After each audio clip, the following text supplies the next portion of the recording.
Welcome to the RabbiSchmooley Show. Today, we'll be building a list of the playable Pokemon in Pokemon Unite, ranked from worst to best. There are a lot of playable Pokemon, of course, so we'll be focusing specifically on attackers for this particular tier list. Without further ado, let's rank these 10 attackers from worst to best. Coming in at the very bottom of our list, number 10, Decidueye. Now, I know he's been very popular lately because he hits like a truck, but hear me out. This Pokemon is strong as an ox as far as his attack power goes, but even with the best possible moveset, Decidueye has absolutely no maneuverability on the battlefield, and if he gets cornered, it's almost always a guaranteed lights out scenario. Decidueye is capable of putting out vast amounts of damage, but when compared to the rest of the attackers you can choose from, this is really the only thing it has to offer the player. In at number 9 is Cramer. I personally have a lot of fun playing as Cramer, but I can't say he's good. Cramer hits fairly hard for a sniper type, and he does have some maneuverability in battle with moves like dive and air slash allowing for some quick getaway action, but overall he's just too squishy. His low health combined with the fact that his Unite move locks him in a stationary, vulnerable position simply isn't that great a choice of Mon.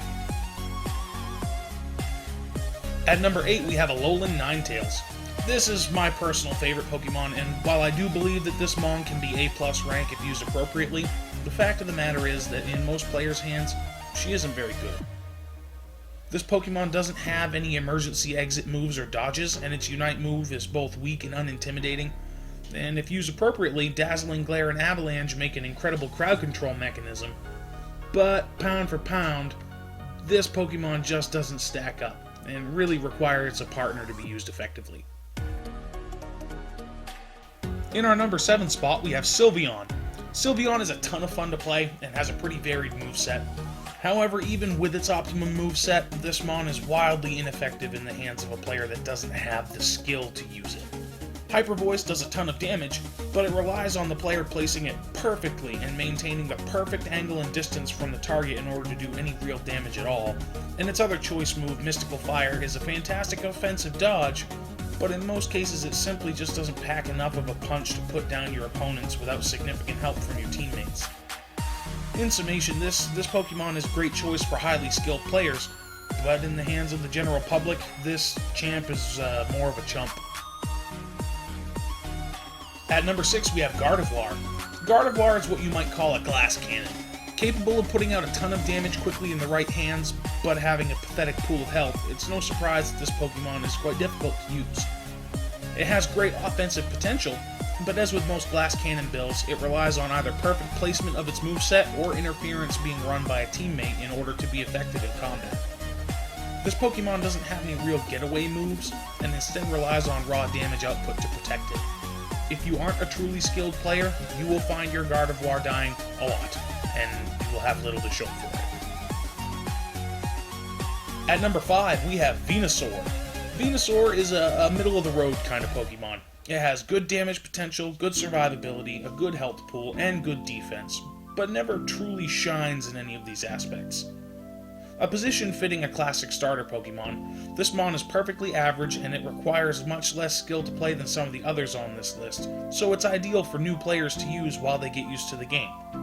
It doesn't have a whole lot separating it from the rest of the Mon in the roster, but what it does have is heart and ease of use. At number 4, we have Greninja. This Pokemon is more of an assassin than an attacker, really, as it has fairly low health pool when compared to the other attackers on this list.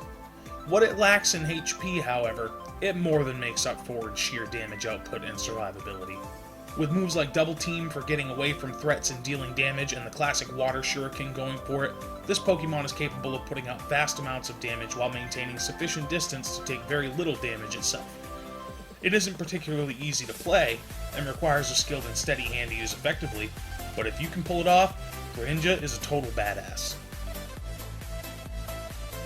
Coming in at number 3, we have Cinderace. Cinderace is a fast-paced melee attacker-type Pokemon with a near-perfect skill set for damage output and survivability. It has a relatively low health pool, which can easily lead to a negative KD ratio in the hands of an untested player, but with any skill at all, you should be able to pull out dubs with ease. With moves like Feint, which grants him increased mobility and immunity, coupled with things like Blaze Kick or Pyro Ball, This Pokemon's capable of getting in close and dealing a ton of damage quickly before fleeing back to safety beyond the reach of its opponents with ease. In our number 2 spot, we have the newcomer, Duraladon. Duraladon is a slow, methodical type of attacker who has poor mobility and defense. However, this does not make this Pokemon a chump, as it boasts incredibly high offense, extremely long range, great scaling, and is very effective in team fighting, and this elevates it to more champ status. It doesn't fare well one-on-one unless in the hands of a very skilled player, but with a partner he is nigh unstoppable.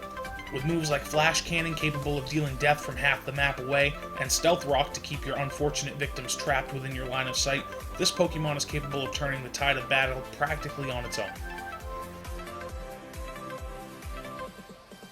Last but not least, in our number 1 spot, we have the mighty Pikachu.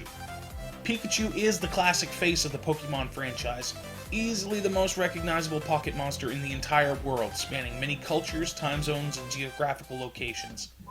In Pokemon Unite, however, this mon is less of a cutesy pop culture icon and more of a terrifying electric nightmare. It's easily the best butcher in the entire game at this time. Pikachu was powerful before, but recently it was given a buff to almost all of its damage outputs and had its Unite move cooldown reduced by almost half. Combine that with the fact that this Pokemon is already classified as Novice difficulty, and what you have is an electric juggernaut capable of dealing death wholesale that can be used by literally anyone because it practically plays itself. Now that's scary. Well, that's my list. I hope you enjoyed it. If you think I've misplaced any of the Pokemon on this list, please leave me a comment down below letting me know which ones and why. I appreciate y'all. Have a good one!